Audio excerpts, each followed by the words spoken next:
السلام علیکم اسٹوڈنٹس، کیسے ہیں آپ لوگ؟ فرسٹ آف آل تو میں نئی کلاس میں آپ لوگوں کو ویلکم کہنا چاہوں گی کہ آپ لوگ فرسٹ ایئر سے سیکنڈ ایئر میں آ گئے ہیں، اور جیسا کہ آپ کو صورتحال کا پتہ ہے کہ سچویشن کچھ اس قسم کی ہے کہ اب ہماری ملاقات اسی طرح سے ہوا کرے گی، اور ہماری تعلیم کا جو سلسلہ ہے وہ ایسے ہی جاری ہوگا۔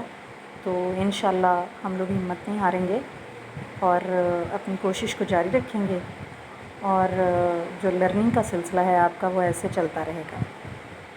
اچھا، ابھی میرے پاس یہ آپ کو نظر آ رہی ہوگی علم التعلیم سیکنڈ ایئر کی جو کتاب ہے وہ میرے پاس ہے، اور اس میں ہمارے پاس 5 چیپٹرز ہیں۔ ٹھیک ہے، 5 چیپٹرز ہیں ہمارے پاس، اور اس میں آپ کو تھوڑا سا آج فرسٹ لیکچر میں یہ تعارف دوں گی اس کا کہ یہ 5 چیپٹرز کون کون سے ہیں، اور اس میں ہم اوور ویو کریں گے کہ کون کون سی چیزیں جو ہیں وہ ہم ڈسکس کریں گے۔ اچھا، اس میں سب سے پہلی جو بات ہے وہ یہ ہے کہ زیادہ تر جو ہماری بیک ہسٹری ہے، پرانا جو دور ہے، پریویس جو ایرا ہے، اس سے ریلیٹڈ تمام جو چیپٹرز ہیں ہمارے وہ اس کو ریپرزینٹ کریں گے۔ اور اس میں یہ دیکھیں، جیسا کہ آپ کو نظر آ رہا ہے کہ بر صغیر میں مسلمانوں کی تعلیم۔ ٹھیک ہے، اچھا جی، بر صغیر کو ہم لیں گے پاکستان بننے سے پہلے کا جو دور ہے، اس میں مطلب جس کو بر صغیر پاک و ہند بھی کہا جاتا ہے، اور جب مسلمان اور ہندو اور کہہ سکتے ہیں کہ انگریز جو ہیں وہ سب ایک ہی جگہ پر پاکستان بننے سے پہلے اور ہندوستان کے بھی آزاد ہونے سے پہلے جو صورتحال تھی، اور خاص طور پہ اس میں ہم اس دور کی بات کریں گے جب مسلمانوں کا دور حکومت تھا۔ مسلمان جو ہیں وہ حکومت میں تھے، اور مسلمان ہی اپنا سارا سسٹم چلاتے تھے، اور اسی طرح مسلمانوں کی ہی تعلیمی نظام کے اندر بھی تمام معاملات تھے۔ تو اس میں فرسٹ آف آل انٹروڈکشن آ جائے گا، پھر مکتب اور مدارس آ جائیں گے، یعنی کہ اس دور میں بادشاہوں کے جو تعلیم کے حوالے سے معاملات تھے، اس میں جو ٹرمز استعمال ہوتی تھی آج کل جیسے اسکولز ہیں، کالجز ہیں، یونیورسٹیز ہیں، تو پرانے دور میں یہ ٹرمز جو ہیں وہ کچھ اس طرح سے استعمال ہوتی تھیں مکتب اور مدارس کے حوالے سے۔ اچھا، اس کے بعد ہے جامعات، جس کو ہم عام روٹین میں یونیورسٹی بولتے ہیں۔ تو اس دور میں بادشاہوں کے دور میں جو جامعات کا سسٹم ہوتا تھا، یا یونیورسٹی میں کس طرح کی تعلیم دی جاتی تھی، کس طرح کے ٹاپکس ہوتے تھے، سبجیکٹس ہوتے تھے۔ اچھا، اس سے اگلا جو ہمارا ٹاپک ہے وہ ہے مسلم مفکرین کی تعلیمی خدمات، یعنی مسلمان جو تھنکرز تھے، ایجوکیشنسٹ تھے، انہوں نے تعلیم کے حوالے سے اپنی کیا خدمات سر انجام دی ہیں۔ تعلیم کے اندر مقاصد سے لے کر جائزے تک، یہ فرسٹ ایئر میں آپ لوگ اس کے بارے میں بڑی تفصیل سے جان چکے ہیں کہ تعلیم کے جو عناصر ہیں وہ کون کون سے ہیں۔ تو اس میں مقاصد، معلم، متعلم، تدریس وغیرہ، اور جائزے پر آ کر یہ ختم ہو جاتا ہے۔ تو ان تمام مفکرین نے ان تمام ایلیمنٹس کے بارے میں جو کہ تعلیم کے عناصر ہیں ان کے حوالے سے کیا کیا گائیڈ لائنز ہمیں دی ہیں۔ یہ دیکھیں، اس میں یہ الغزالی ہیں، ابن خلدون ہیں، ابن سینا، علامہ زرنوجی، یہ 4 لوگ ہیں جن کے حوالے سے ہم بات کریں گے کہ انہوں نے تعلیم کے لیے کیسا پیٹرن متعارف کروایا، اور تعلیم کے حوالے سے انہوں نے کس طرح کی گائیڈ لائنز جو ہیں وہ ہمیں دیں۔ اچھا، اس کے بعد مسلمانوں کی آمد کے وقت بر صغیر کی تعلیمی حالت۔ اب یہ جو مسلمانوں کی آمد ہے، یہ جو مغلیہ دور ہے، یہ مغل بادشاہوں کا جو دور ہے، اس میں محمد بن قاسم کی سے ہم شروع کریں گے، اور آگے مغل شہنشاہ جو ہیں انہوں نے تعلیم کے حوالے سے کیا خدمات سر انجام دی ہیں ان کے اوپر بات کی جائے گی۔ اس کے بعد بر صغیر میں نظام تعلیم کے نمایاں پہلو، ان کا ہم جائزہ لیں گے۔ اس میں وہی بات آ جاتی ہے، مقاصد ہے، نصاب ہے، تدریسی طریقے، پھر ہے جی مانیٹوریل سسٹم، جس کے لیے ہم عام روٹین میں کلاس میں جو ایک بچہ ذرا زیادہ کام کرتا ہے تو اس کے لیے مانیٹر کا ورڈ استعمال ہوتا ہے، تو یہ وہی ہے، دیٹ از کالڈ مانیٹوریل سسٹم۔ اس کے بعد جائزہ، یعنی امتحانی نظام کیسا ہوتا تھا، اور نظم و نسق یعنی کہ ایڈمنسٹریشن، کہ تعلیمی اداروں کو چلانے کے لیے کس قسم کے انتظامات اور انصرامات جو ہیں وہ کیے جاتے تھے، تعلیمی ادارے کس طرح سے چلتے تھے۔ ٹھیک ہے جی، یہ ہمارا فرسٹ چیپٹر جو ہے اس میں یہ ساری چیزیں آ گئیں۔ اگلا جو ہمارا چیپٹر ہے وہ ہے جنوبی ایشیا میں برطانوی نظام تعلیم، یعنی اب یہ دور وہاں پہ آ جاتا ہے جہاں پہ مغلیہ دور حکومت اختتام کو پہنچا اور انگریز جو ہیں وہ بر صغیر پاک و ہند میں آ کر قابض ہو گئے۔ پہلے وہ تجارت کی غرض سے آئے اور آہستہ آہستہ انہوں نے جو ہے وہ سارے کے سارے تعلیمی، معاشی، معاشرتی ہر طرح کے نظام کے اوپر انہوں نے قبضہ کر لیا۔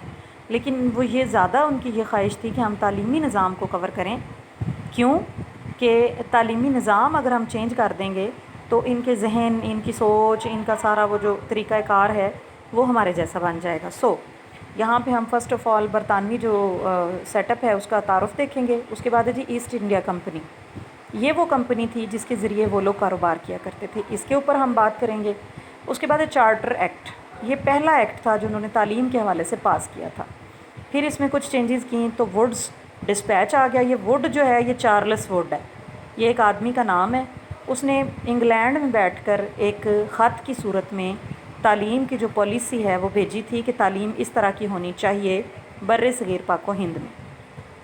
اس کے بعد ہے جی سارجنٹ رپورٹ، یہ بھی انگریزوں کی ایک رپورٹ تھی اور اس میں بھی کچھ معاملات ایسے تھے جن کے اوپر بات کی گئی تھی۔ تو یہ مختلف ادوار ہیں جس میں یہ چیز آئے گی کہ مختلف دور جو ہیں وہ مطلب انگریزوں نے کیسے گزارے اور مختلف ادوار میں انہوں نے کیا کیا کام کیا۔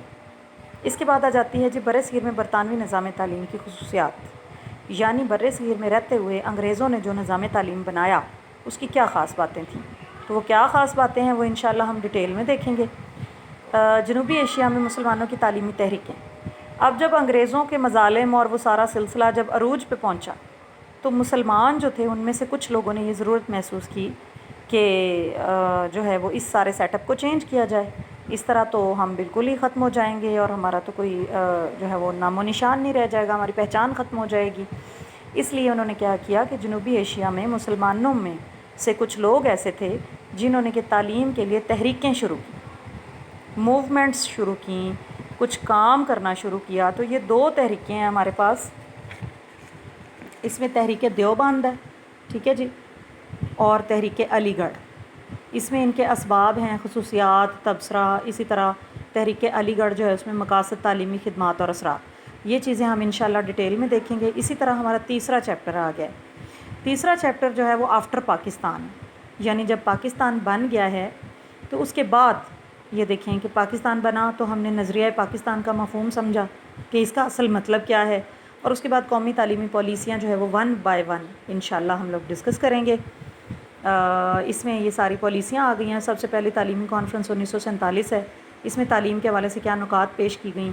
پھر قومی تعلیمی کمیشن 1959 ہے، اسی طرح 1970 کی پالیسی 72 سے 80 تک، اسی طرح 79، 92 اور 98 سے لے کر 2010 تک کی جو تعلیمی پالیسیاں ہیں ان کو ہم ڈسکس کریں گے، اور یہ بھی دیکھیں گے کہ ان پالیسیوں میں کیا کیا اچھی اور پازیٹیو باتیں تھیں، اور ساتھ ہی یہ بھی کہ آیا وہ پالیسیاں کامیاب ہو سکیں یا نہیں۔ نیکسٹ جو ہمارا چیپٹر ہے، کیونکہ پالیسیوں والے چیپٹر میں زیادہ تر بات یہیں پر آ کر ختم ہو جاتی ہے کہ پالیسی کسی وجہ سے کامیاب نہ ہو سکی، تو جو وجوہات ہیں ان کو پھر ہم یہاں اگلے چیپٹر میں ڈسکس کریں گے۔ پاکستان کے تعلیمی مسائل ہیں جی، اس میں سب سے پہلا مسئلہ ہے ناخواندگی، یعنی لوگوں کا پڑھا لکھا نہ ہونا۔ اب اس کی ریزنز ہم دیکھیں گے۔ اسی طرح اگلا پرابلم ہمارا آ گیا تعلیم نسواں، یعنی فیمیل ایجوکیشن۔ تو ہم جانتے ہیں اچھی طرح کہ ہمارے یہاں فیمیل ایجوکیشن کے حوالے سے کتنے ایشوز ہیں، کتنے مسائل ہیں، کتنی جو ہیں وہ معاملات ہیں، اس کی کمی کی کیا وجوہات ہیں۔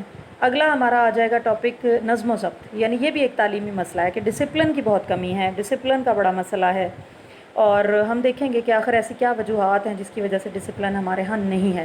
آبادی میں اضافہ ہے، یہ ایک بہت بڑی وجہ ہے تعلیم کے حوالے سے کہ تعلیم کے لیے بڑا مسئلہ ہے۔ اسی طرح جو ہے وہ معیار تعلیم ہے، یعنی تعلیم کا جو سٹینڈرڈ ہے وہ ڈے بائی ڈے لو ہوتا جا رہا ہے۔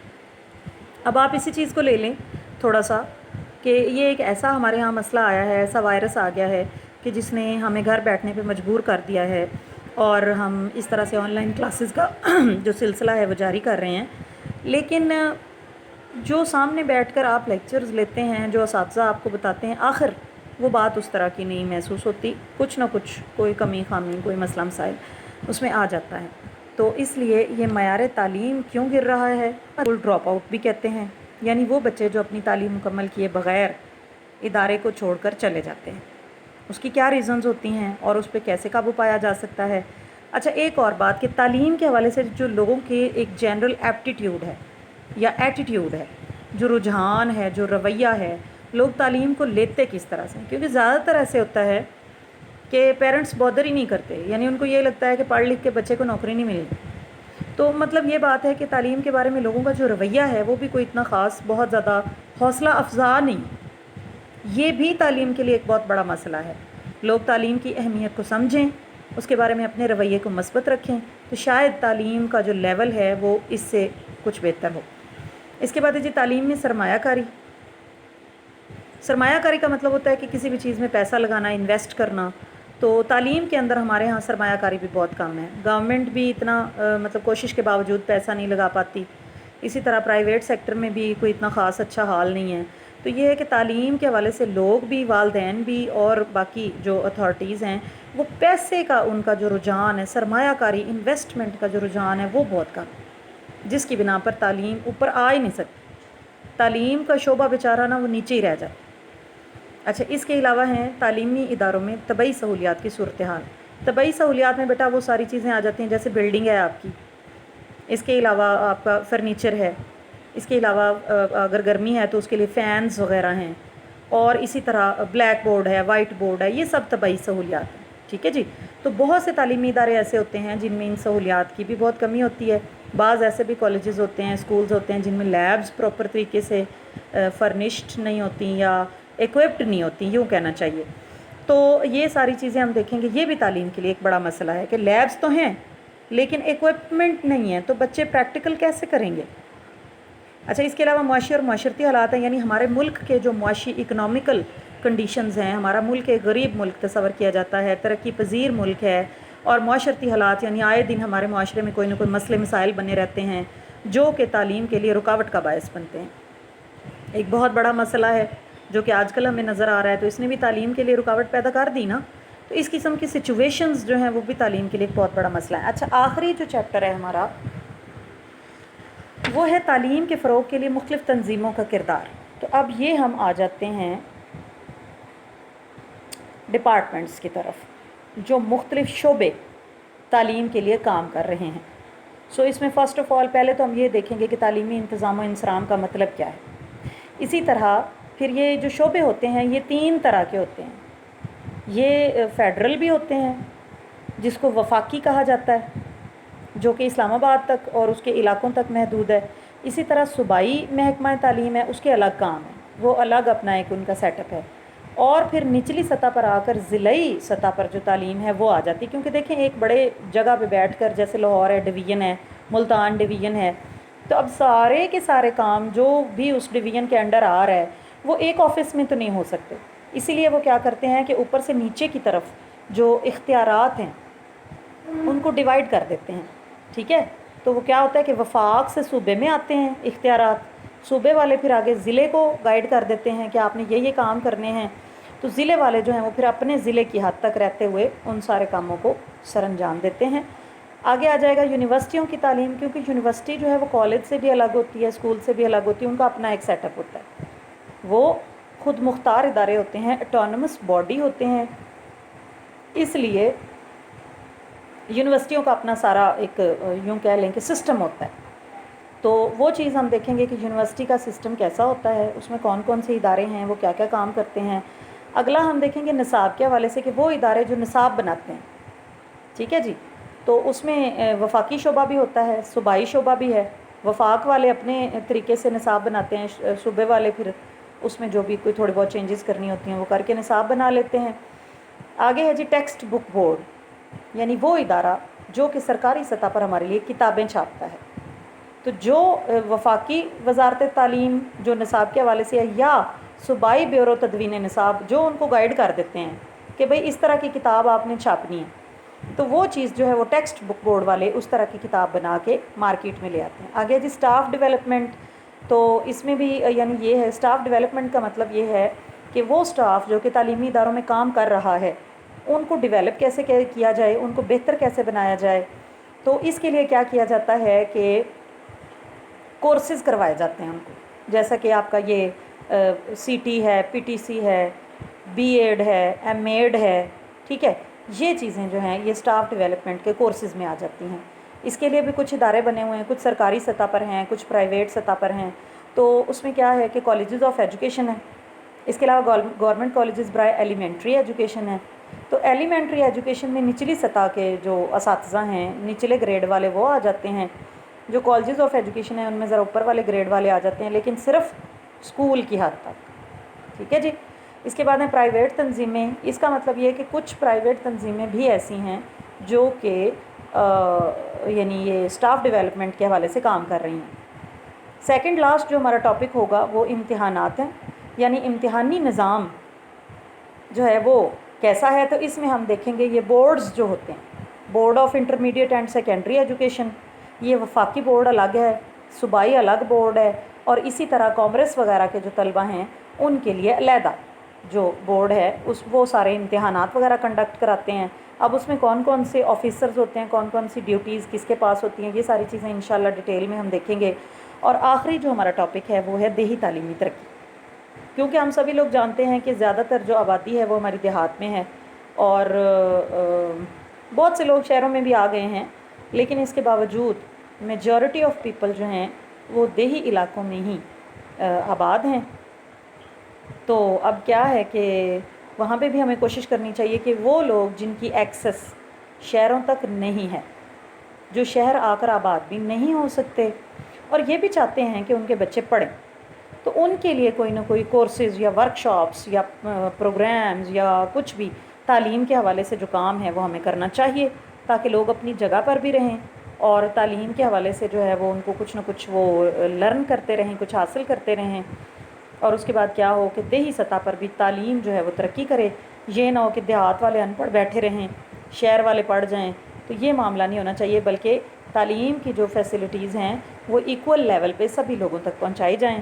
تو یہ سارے معاملات جب ہوں گے تو انشاءاللہ ہمارا تعلیمی نظام جو ہے وہ بہت زیادہ بہتر ہو جائے گا۔ آج کا یہ جو ہمارا لیکچر ہے یہ جسٹ میں نے آپ کو چیپٹرز کا تعارف کروایا ہے، تو انشاءاللہ اگلے لیکچرز میں ون بائی ون ہم لوگ اس کو آگے پروسیڈ کریں گے۔ اوکے بیٹا، خدا حافظ۔